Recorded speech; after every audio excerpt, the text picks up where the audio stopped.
Hello friend, आज हम discuss करेंगे प्रेजेंट परफेक्ट कंटिन्यूअस टेंस। जिस तरह आपको पता है कि इससे पहले हमने 3 टेंसेस डिस्कस किए हैं, present indefinite, present continuous and present perfect tense.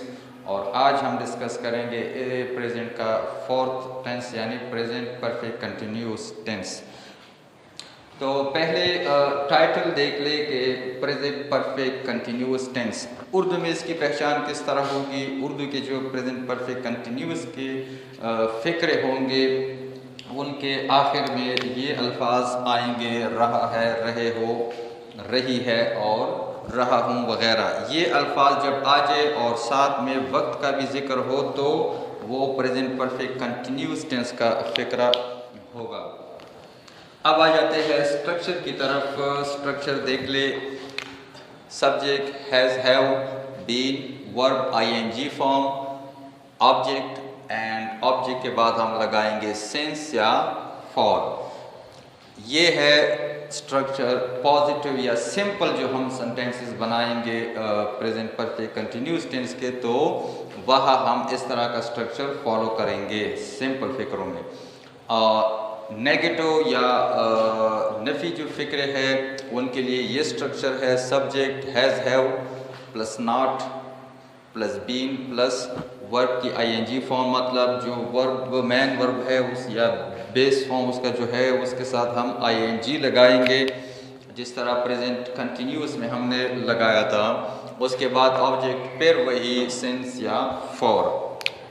Interrogative के लिए देख ले। इंट्रोगेटिव हैज़, हैव जो है ये सिरे में ये स्टार्ट में आ जाएंगे, यानी सब्जेक्ट की जगह हैज़ या हैव आ जाएंगे। फिर सब्जेक्ट उसके बाद लगेगा, जिस तरह ही, शी, इट, नेम वगैरह ये जो है। फिर बीन लगाएंगे, फिर वर्ब की आईएनजी फॉर्म यानी मेन वर्ब जो है उसकी आईएनजी फॉर्म, फिर लगाएंगे ऑब्जेक्ट और उसके बाद सिंस या फॉर। ये तो हो गए 3 स्ट्रक्चर इसके। अब आ जाते हैं इनके जो एग्जाम्पल्स है, बल्कि एग्जाम्पल से पहले देख ले ये प्रोनाउन जो है, प्रोनाउन के साथ यानी हैव किस तरह लगाएंगे, हैज़ कहाँ लगाएंगे। तो ये सिंगुलर जो प्रोनाउन है इनके साथ हम लगाएंगे हैज़, हैज़ लगाएंगे और बीन दोनों के साथ लगाया जाता है, इसलिए मैंने बीन यहाँ नहीं लगाया है, स्ट्रक्चर में ऑलरेडी वो मौजूद है। तो ही, शी, एट और सिंगुलर नेम जो है या सिंगल नेम जब सब्जेक्ट आएगा तो उसके साथ हम हैज़ बीन लगाएंगे, उसके बाद बाकी ये स्ट्रक्चर फॉलो करेंगे।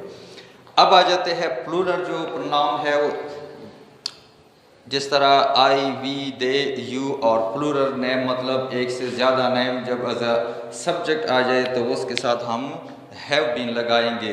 हैव, बाकी जो बीन हमने लगाया है वो उसके बाद पूरा स्ट्रक्चर हम फॉलो करेंगे। तो ये तो हो गए हैज़, हैव, हैज़ और हैव के लिए ये रूल्स। अब आ जाते हैं एग्जाम्पल्स की तरफ। एग्जाम्पल्स अब हम देखेंगे, मिसालों से आपको वाज़ेह हो जाएगा ये स्ट्रक्चर भी। पहली जो एग्जाम्पल है वो देख ले। He has been playing since morning, वो सुबह से खेल रहा है। दूसरी एग्जाम्पल देख ले। He has been playing for 2 hours। अब ये सेंटेंस एक ही सेंटेंस है, मैंने 2 तरीक़ों से लिखा है, वो मैं बताऊंगा कि मैंने ये इस तरह क्यों किया है। थर्ड एग्जाम्पल देख ले। He has been washing the room since morning. Fourth one देख ले। They have been waiting for 3 hours। ये हो गए 4 एग्जाम्पल्स। जिस तरह मैंने स्टार्ट में कहा था कि सिंस और फॉर हम कहाँ लगा देते हैं। देखो, सिंस हम वहाँ लगाते हैं जहाँ हमें वक्त का एग्जैक्ट पता हो कि किस वक्त से या किस वक्त ये काम शुरू हुआ है या जारी है। जिस तरह he has been playing since morning, अब हमें पता है कि वो सुबह से क्या है, खेल रहा है। इस वजह से हमने क्या किया, सिंस लगा दिया, क्योंकि हमें पता है। यही फिक्र फिर मैंने लिखा है ताकि ये सिंस और फॉर आपको अच्छी तरह से वाज़ेह हो जाए। He has been playing for 2 hours। अब हमें ये तो पता है कि वो 2 घंटों से खेल रहा है, लेकिन हमें ये पता नहीं है कि वो सुबह के 2 घंटों से खेल रहा है या दोपहर के 2 घंटों से खेल रहा है, सिर्फ हमें ये पता है कि 2 घंटों से वो खेल रहा है। एग्जैक्ट टाइम हमें नहीं मालूम नहीं है कि वो 3 बजे से खेल रहा है, 4 बजे से खेल रहा है या 8 बजे से खेल रहा है। तो इस सेंस में हम यहाँ फॉर लगाएंगे। ये तो हो गई हैज़ बीन के लिए। और लास्ट वन जो फिक्र है प्लूरल फॉर्म के लिए, इसलिए मैंने ये लगा दिया कि they have been waiting for 3 hours. अब वो एक बंदा है, किसी का इंतज़ार कर रहा है 3 घंटों से,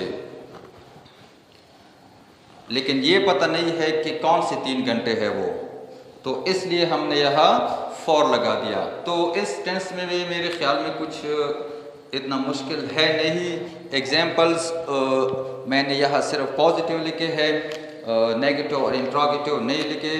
तो वो मैंने लिखी भी इसलिए नहीं है कि सारा काम अगर मैं करूँ तो फिर आप लोगों को जल्दी से ये समझ में नहीं आएगा, इसलिए मैंने स्ट्रक्चर लगाए है। स्ट्रक्चर के मुताबिक आप ये फिक्रे चेंज कर सकते हो। जब भी आप ये लेसन देखें तो एक कागज़ आपके पास होनी चाहिए। अगर पूरी वीडियो नेट कमज़ोर है, आप नहीं देखते, तो स्क्रीनशॉट ले ले, ये मिसालें पहले लेके ये स्ट्रक्चर भी लिख ले, उसी के मुताबिक आप ये फिक्रे क्या है नेगेटिव और इंट्रोगेटिव में चेंज कर सकते हो।